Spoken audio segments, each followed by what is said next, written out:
The cabin air on Flight 287 felt no different than any other day. Recycled, quiet, filled with the rustle of magazines and the click of seatbelts.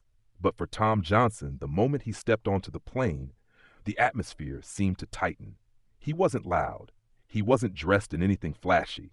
In fact, he blended in, just another passenger with a carry-on and a good book. Still, that didn't stop Karen White from narrowing her eyes the instant she saw him. He could feel it, like the sting of cold wind you can't quite see, her gaze lingering, judging, questioning. She didn't know him, but she didn't need to. To her, Tom's calm demeanor wasn't reassuring. It was suspicious. The way he checked his bag? Suspicious. The way he looked out the window? Suspicious. The way he existed quietly without explanation? That was the real threat in her eyes. She whispered to the flight attendants, twice, maybe 3 times. She leaned toward strangers, tried to rally support like a soldier building a case. "He keeps checking that bag," she'd say in a hushed voice. "You never know with people like him." The words hung heavy in the air, coded, poisonous, laced with fear disguised as concern. But no one moved. No one joined her. Tom noticed the tension but said nothing. Years of experience had taught him that sometimes silence was louder than defense. So he kept reading, kept breathing, and kept his seat, even as the whispers grew louder, even as Karen stood mid-flight, demanding that someone, anyone, check Dan's bag. When the confrontation finally erupted, it was as if the whole cabin paused midair. Karen, red-faced and trembling, pointed at Tom with theatrical urgency. "He's hiding something," she shouted. "I know it." And Tom? He didn't shout back. He didn't argue. He simply reached into his bag, pulled out a small case, and held it up for all to see. Heart medication. The truth sat in his hands, quiet and steady. But it wasn't over. Even as the truth stared everyone in the face, Karen refused to see it. She screamed that it was a cover, a lie. She needed it to be true, needed him to be dangerous, because then her fear would be justified. It took airport security to finally escort her off the plane. Tom remained seated, watching her go. He didn't smile. He didn't gloat, because this wasn't a victory. It was a reminder that no matter how calm you are, how kind, how professional, there will still be people who see you as a threat simply because of the skin you wear. But that day, Tom didn't lose his cool. He held his ground with grace, and in doing so, he showed everyone on that flight that dignity, when tested, speaks louder than fear ever could.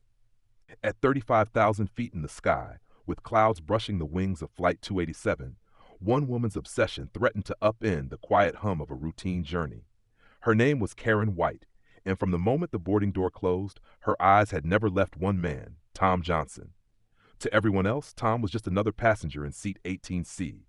Calm, quiet, polite. He read a book, sipped water, occasionally adjusted his bag beneath his seat. But to Karen, every movement he made was a code she needed to crack. Every glance toward his bag was a red flag. She convinced herself that something was off, and no matter how many people tried to reassure her, her paranoia only grew louder. "Flight attendants won't do anything," she whispered to her seatmate. "He's hiding something. I know it." The man looked over his glasses, blinked, and returned to his crossword. It didn't matter. She needed no confirmation. Her conviction was enough. One by one, she tried to recruit support. Passengers, attendants, anyone who would listen. Each time she was gently shut down with professionalism and patience. But with every denial, her determination hardened into obsession. Tom, still unaware of just how intensely he was being scrutinized, turned another page in his novel. It didn't matter what he was reading. Karen was already writing a story of her own, and in her version, Tom was the villain. The breaking point came midway through the flight. Karen stood up suddenly, her voice slicing through the cabin like a blade. "That man, he's a threat! You need to search his bag now!" Gasps followed. Heads turned. A moment of stunned silence rippled across the rows. Tom looked up slowly. He didn't raise his voice. He didn't panic. He simply opened his bag and revealed the one item Karen feared the least, but hated the most: the truth. A small, clear plastic container. Heart medication. Karen didn't believe it. "It's a cover," she hissed. "He's tricking all of you." Flight attendants moved in swiftly, urging her to sit down. Passengers whispered. Some shook their heads. Others simply looked away, embarrassed for her. Tom stayed still, dignified, calm, because he understood what Karen didn't, that no amount of yelling would make a lie true. In the back of the plane, Karen sat stiffly, arms crossed, eyes still locked on Tom as if waiting for him to reveal the danger she had invented. But no danger came. No threat emerged. Only a quiet man reading a book, hoping to reach his destination in peace. What Karen didn't realize, what she still refused to see, was that the only thing truly dangerous on that plane was fear masquerading as certainty. And it had taken over her completely. The tension on Flight 287 had thickened like storm clouds, invisible but heavy, pressing against every row. Tom Johnson, still seated calmly near the emergency exit, kept his eyes on the pages of his book, though his focus had long since drifted. Around him, whispers multiplied, quiet enough not to be heard clearly, loud enough to carry doubt. The cabin, once filled with the soft rustle of magazines and the hum of engines, now pulsed with unspoken questions. Was Karen right? Could Tom really be a threat? Karen, sitting rigid in her seat, had become more than just a passenger. She had become a spectacle. Her eyes darted back and forth, never leaving Tom for more than a moment. Her conviction hadn't waned. If anything, it had evolved into something sharper. Paranoia now had a stage and an audience. A young man in business attire, seated one row ahead, turned and whispered to his seatmate, "He hasn't done anything. She's making a scene." But 2 rows back, a woman clutched her purse tighter and said, "You never know these days. Maybe she's just being cautious." The flight had quietly fractured. One half of the cabin leaned towards sympathy for Karen, afraid, perhaps, that ignoring her might cost them something. The other half felt the shift in Tom's posture, saw the quiet restraint in his eyes, and questioned why someone who had done nothing was being treated as if he had. Linda, the lead flight attendant, moved gracefully down the aisle, her practiced calm barely concealing the concern in her eyes. She stopped briefly at Tom's row. "Is everything all right, sir?" Tom looked up, his voice measured, low. "Yes, just hoping to finish this chapter without causing a panic." She gave a tired smile. "You're handling this with more grace than most would." He nodded slightly, then returned to his book, though his hands trembled slightly now, not with fear, but with restraint. Karen, meanwhile, spoke again, not to a flight attendant this time, but to the cabin itself. "Are we really going to sit here and ignore it?" she asked, her voice rising. "You all see what he's doing, how he keeps checking that bag." People looked up. Some narrowed their eyes at her, annoyed by the disruption. Others looked at Tom with uncertainty. That was the most dangerous part of fear. It didn't need facts. It only needed a spark, and Karen had lit one in midair. But Tom wasn't there to put it out with rage. He was there to show that sometimes dignity spoke louder than accusation. He stayed quiet, steady, grounded. Because in a cabin divided by whispers and doubt, sometimes the loudest message is silence. The tension on Flight 287 finally snapped. Karen shot up from her seat, voice slicing through the quiet hum of the cabin like shattered glass. "I want to know what's in that bag. Right now." Heads turned. Conversations stopped mid-sentence. Eyes darted toward the emergency exit row where Tom Johnson sat, calm but suddenly the center of a storm. He didn't flinch, didn't raise his voice, didn't even furrow his brow. Instead, he slowly closed the book in his lap and set it down and looked up at her. "Ma'am," he said evenly, "there's nothing in my bag that concerns you." But Karen wasn't listening. Her finger pointed at him like a weapon. "You've been checking that bag nonstop since we boarded. I know something's in there, and if no one else will do something, I will." Passengers stared, some in disbelief, others with concern. A child clung closer to her mother's arm. A man in first class peered around the curtain. A murmur rippled through the cabin. "What's going on? Who is she yelling at?" Linda, the head flight attendant, rushed forward, her voice low but urgent. "Ma'am, please sit down. You're disrupting the flight." Karen ignored her. "He's hiding something dangerous. I know it, and I'm not going to sit quietly while you all pretend it's fine." Tom stayed seated. His voice remained calm, his face unreadable. "I have no problem showing you what's in the bag," he said, this time addressing both Linda and the surrounding passengers. "I'd rather not be accused of something I'm not." Slowly, deliberately, he unzipped the black bag at his feet. Reaching in, he pulled out a small transparent case and held it up. Inside, it was nothing but prescription bottles, clearly labeled medication. Heart medication. For a condition I've had since I was 23, Tom said quietly. "I check on it because I can't afford to lose it. That's all." A hush fell over the cabin. Even the constant whir of the engines seemed to fade. Karen's face flushed, but her voice didn't soften. "No, that's not it. That can't be everything. You're lying." Linda stepped in quickly, her voice firm. "That's enough. He's shown his belongings. There's no threat here. Please sit down." Karen looked around, seeking support, but found only silence. The passengers weren't nodding this time. They were watching her, some with judgment, some with pity. Tom gently placed the case back in his bag and zipped it shut. He didn't shout. He didn't argue. He simply looked at Karen, then turned back to his seat, picked up his book, and opened it once more. That quiet defiance, that unshakable calm, was louder than anything Karen had said. And in that silence, the whole plane began to see who was really making them feel unsafe. As Flight 287 cut through the clouds en route to Los Angeles, the atmosphere in the cabin remained tense, like a rubber band pulled too tight. Karen White sat stiffly at the back of the plane, her gaze fixed forward, her mind a storm of indignation and disbelief. To her, everyone else had been duped. The flight attendants, the passengers, even security. No one else could see what she was so sure of, that the black man near the emergency exit, Tom Johnson, was hiding something. The fact that he had calmly produced a police badge meant nothing to her. It had to be fake. It had to be a trick. Meanwhile, Tom sat quietly in his seat, his book open but unread. His body was still, but his mind was alert, scanning the subtle shifts in energy around him. He had been trained to detect tension, to recognize when a situation was teetering on the edge, and right now, he could feel it. Karen's outburst had shaken the cabin, drawing stares and whispers. Even with her seated, her simmering rage felt like a ticking clock counting down to another confrontation. Flight attendants moved through the aisles, wearing smiles over concern. Linda, the lead attendant, glanced back at Karen repeatedly, her instincts telling her this wasn't over.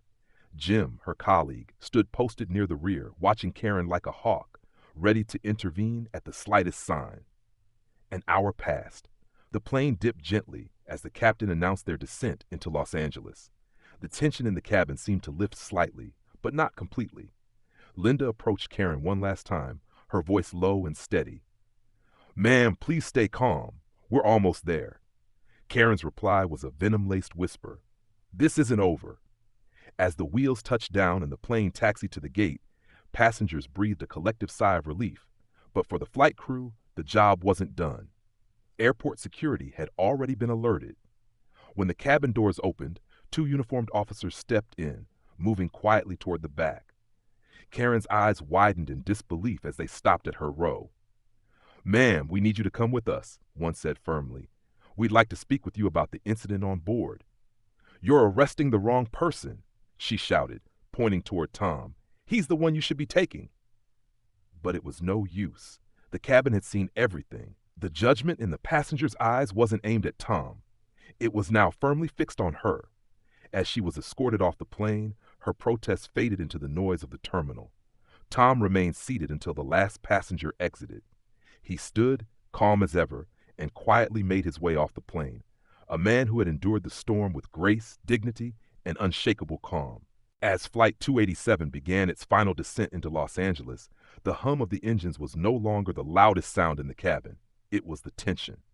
Every glance, every whisper, every sidelong look was laced with unease. But what stood out the most wasn't the fear Karen White had spread during the flight. It was the poise of the man she had wrongly accused. Tom Johnson remained calm, seated and composed, the very image of dignity under pressure. He had endured hours of suspicion, glares, and whispers, and even after revealing his badge and explaining his identity as an NYPD detective, the damage had already been done. But Tom wasn't someone who let chaos dictate his character. He knew that the best way to silence ignorance wasn't to fight it with rage, but with grace. As the wheels touched down and the aircraft slowed to a stop, Tom took one final look out the window, not at the skyline, but at the reflection of who he had chosen to be in the face of someone else's prejudice. Meanwhile, at the rear of the plane, Karen sat trembling, not from fear but from frustration. She had watched her accusation unravel, seen the eyes of the passengers shift from agreement to pity to quiet condemnation. And now, as uniformed officers stepped onto the plane to escort her off for questioning, she realized she stood alone in her outrage. "This isn't right," she snapped, pointing at Tom as she was led down the aisle. "He fooled you all." But no one responded. No one stood up in her defense. The cabin was silent, not because they were indifferent, but because they knew the truth no longer needed shouting. Tom stayed in his seat, watching her leave, not with bitterness, but with clarity. He had nothing to prove. The truth had spoken for itself. Linda, the lead flight attendant, approached him with an apologetic smile. "I just wanted to say—" "Thank you," she said. "You handled all of this better than most would have." Tom nodded. Sometimes silence is louder than shouting. As he exited the plane and stepped into the terminal, the buzz of the airport surrounded him. But this time, it didn't feel like noise. It felt like perspective. Around him, people moved on with their lives, unaware of the lesson that had just unfolded on that plane. But those who had been there, they would remember. Not just the woman who let her fear cloud her judgment, but the man who stood tall without raising his voice. Tom adjusted his bag, took a breath, and walked forward. Not just out of the airport, but into a world that still needed change, and perhaps, thanks to him, had just taken one small step closer to it. As Flight 287 taxied to a stop at the gate, a strange hush settled over the cabin, the kind that comes after a storm has passed but left behind a sky still heavy with clouds. Tom Johnson sat still, hands resting on his bag, watching quietly as uniformed officers approached the rear of the plane. Passengers held their breath, uncertain of what would happen next. Karen White's voice rang out once more, defiant, indignant, desperate. "You're making a mistake. He's the one you should be questioning," she shouted, pointing at Tom with a trembling finger. But this time, her words had no weight. The cabin no longer turned to her in agreement. They turned in silence, many with quiet embarrassment, others with tired indifference. The officers didn't shout. They didn't argue. They simply asked her to stand and escorted her off the plane. The tapping of her heels down the narrow aisle was the final punctuation to a drama that had unfolded for hours in the air. Tom watched her go, not with satisfaction, but with clarity. There had been no victory here.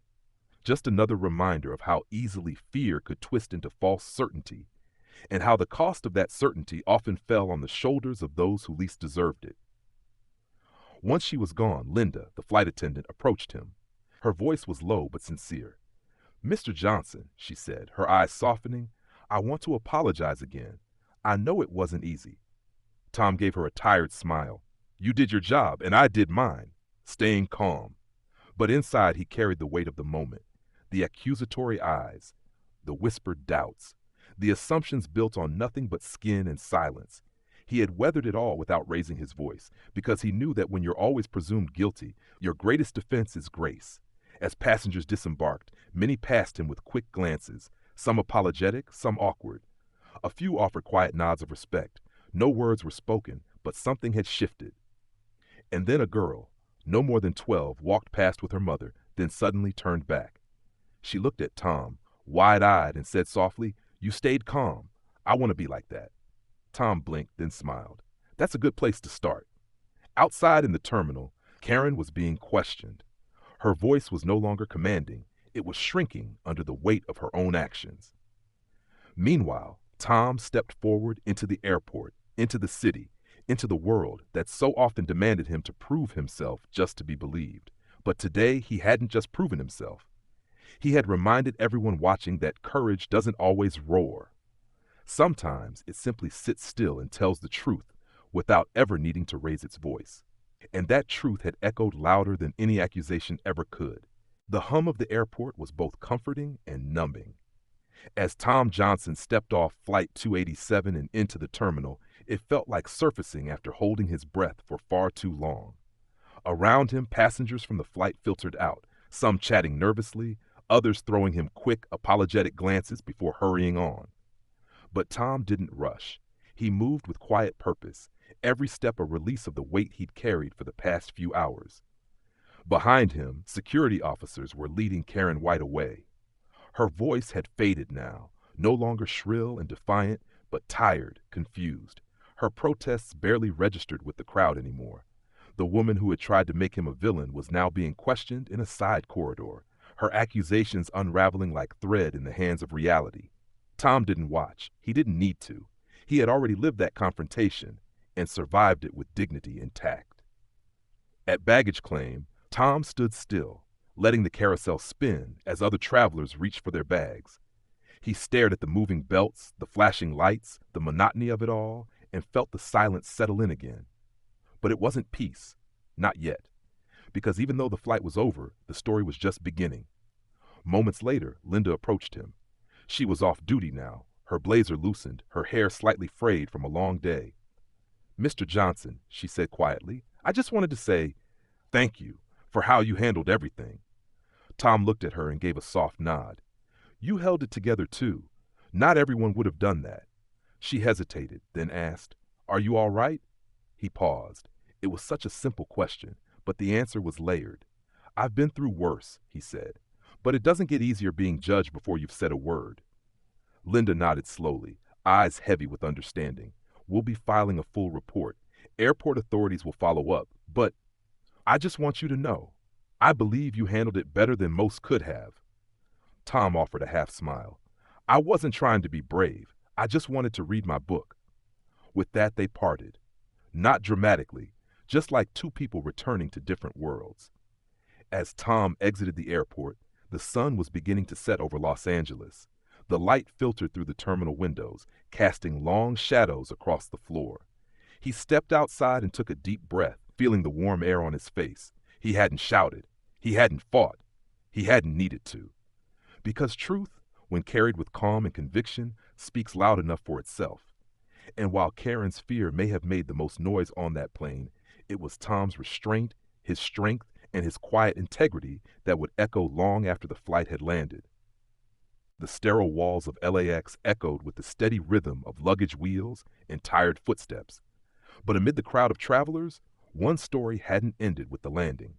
It was following Tom Johnson into the terminal, in hushed whispers, lingering stares, and unanswered questions.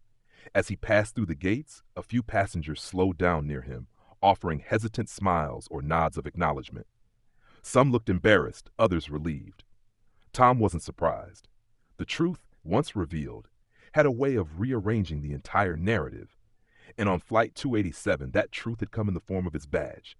A black man, calm, well-read, polite, and secretly a detective. He hadn't wanted to reveal it. But when Karen White's hysteria had reached its peak, her voice slicing through the cabin with accusations fueled by prejudice and fear, he had made a decision. Not to silence her, but to remind everyone watching that dignity doesn't always need to shout. Sometimes it just stands tall and speaks with quiet authority. "Detective Tom Johnson, NYPD," he had said, holding up the badge he rarely flaunted. The cabin had gone still. Even the hum of the engine seemed to dim for a moment. Karen had gone pale. Her voice, once so full of certainty, had trembled into disbelief. "You're lying," she'd hissed. But the damage was done, not to him, but to her own credibility. Now, as Tom waited for his bag at the carousel, he spotted Linda, the flight attendant who had handled the chaos with rare grace, speaking with two uniformed officers. She pointed toward the terminal exit, then noticed Tom and gave him a nod. He nodded back, a mutual respect shared in silence. Just then, Karen White was escorted out of a side corridor. Her shoulders were hunched, her eyes no longer burning with righteous fury, but wide with disbelief. She scanned the room, searching for something, someone, and her gaze landed on Tom. He didn't look away. For the first time, she saw him not as a threat, not as a shadow of her own bias, but as a man who never lost control, even when she tried to strip him of his humanity. A man who could have humiliated her publicly, but chose instead to let the truth speak for itself. She opened her mouth as if to say something, but nothing came. And then the officers led her away, her footsteps quieter now, swallowed by the noise of the crowd.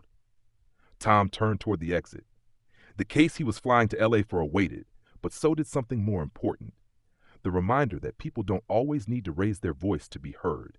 Sometimes strength is silent.